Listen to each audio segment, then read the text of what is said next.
প্রত্যেকটি তরুণ সমাজের যারা রয়েছে এবং চাকরি প্রত্যাশী রয়েছেন তাদের প্রাণের দাবি।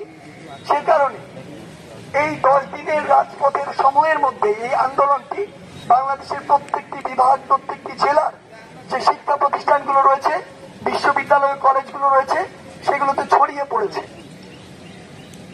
এবং আমরা বিশ্বাস করি যেহেতু এটি যৌক্তিক এবং সকলের প্রাণের দাবি, তাই আমাদের যে এক দফা এক দাবি রয়েছে সেটি অতি দ্রুত বাংলাদেশের প্রত্যেকটি জেলা এবং শিক্ষা প্রতিষ্ঠানে ছড়িয়ে পড়বে এবং আমরা রাজপথে ততক্ষণ থাকবো যতক্ষণ আমাদের এই যৌক্তিক দাবিগুলো মেনে না দেওয়া হয়।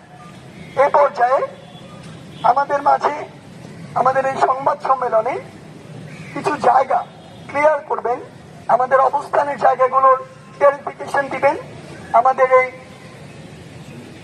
বৈষম্য বিরোধী ছাত্র আন্দোলনের অন্যতম একজন